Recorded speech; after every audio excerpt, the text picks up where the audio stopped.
Macmillan Audio presents Death at the Sanatorium by Ragnar Jónasson. Read for you by Sam Woolf.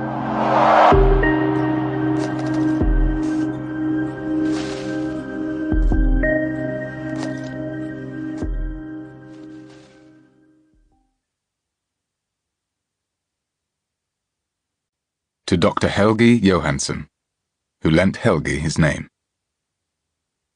Behind my shoulder, death awaits. Jóhann Sigurjónsson, 1880 to 1919, from the poem The Cup. 2012.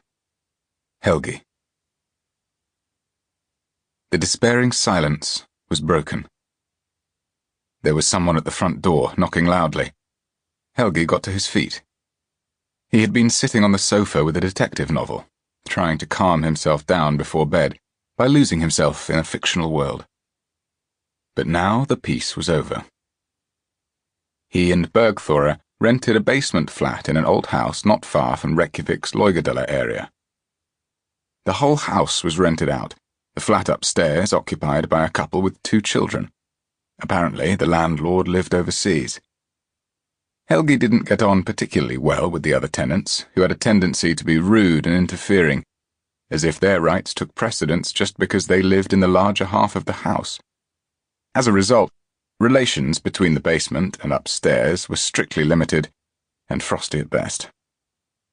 Helgi was afraid it was the neighbour at the door now, sticking his nose in yet again, but there was another, worse possibility.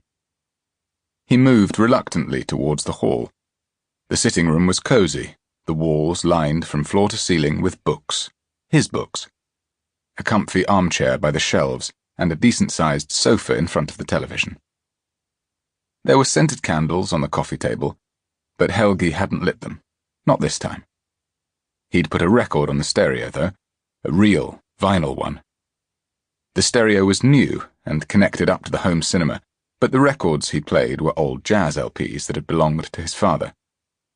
The heavy banging on the front door broke through the soothing music, wrecking the tranquil atmosphere that had settled over the flat. Hell, Helgi thought.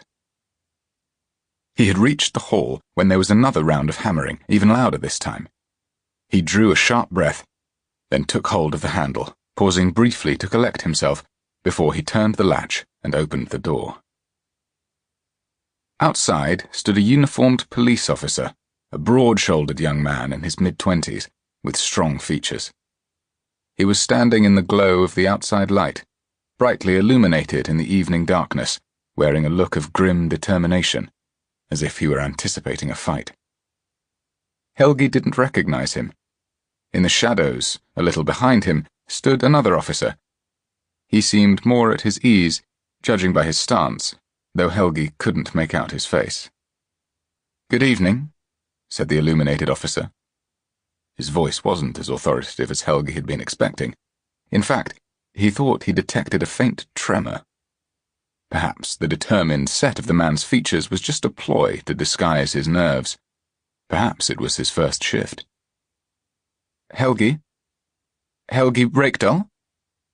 Although Helgi, now in his early 30s, wasn't that much older than the man asking his name, he sensed he had the advantage over this young officer. "Helgi Reykjavík, yes, that's right. Why? What's up?" he asked smoothly, shifting the balance of power slightly. "We've received, that's to say," the young policeman hesitated, as Helgi had guessed he might.